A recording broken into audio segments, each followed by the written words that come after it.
Thank you for listening to today's episode of Medical Device Global Market Access by Pure Global.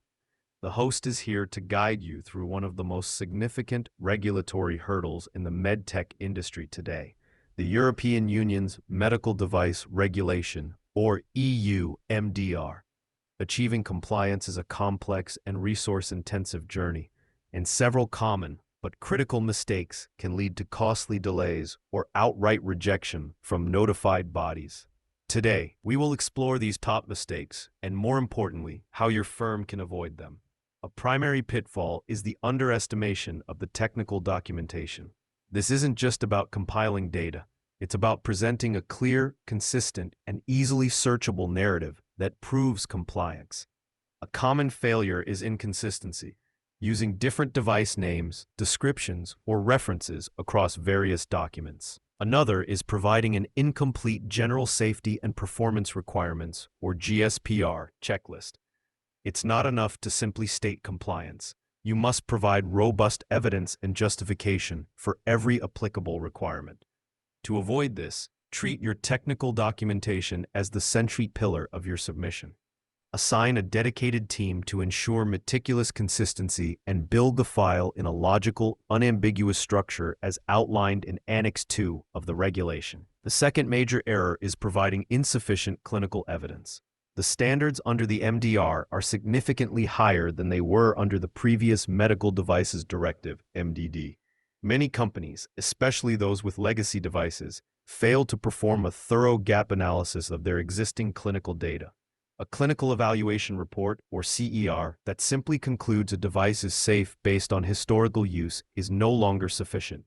To avoid this, you must proactively plan your clinical data strategy. This involves a rigorous evaluation of your data against the state-of-the-art and potentially conducting new studies or post-market clinical follow-up (PMCF) activities to fill any gaps.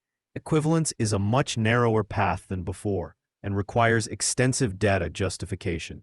Third, many firms treat risk management as a static, check-the-box activity completed during the design phase. Under the MDR, risk management, as defined by ISO 14971, must be a living process that is continuously updated throughout the entire lifecycle of the device.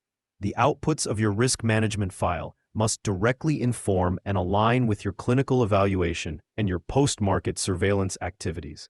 An outdated risk analysis is an immediate red flag for a notified body. The key is to create a closed-loop system where post-market data is actively used to review and update your risk assessments, ensuring the benefit-risk profile remains favorable. Finally, a passive approach to post-market surveillance, or PMS, is a frequent mistake. Many companies' PMS plans are merely reactive, designed only to handle complaints. The MDR demands a proactive and systematic process to collect and analyze performance and safety data once your device is on the market. Your PMS plan should detail how you will actively gather this information, and your PMCF plan must specify the methods for doing so.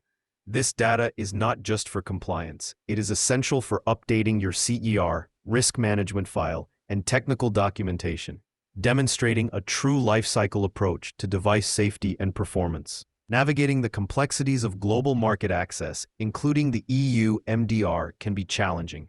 If you need help avoiding these pitfalls and ensuring a smooth path to compliance, the expert team at Pure Global is ready to assist. Thank you for listening, and we'll see you next time.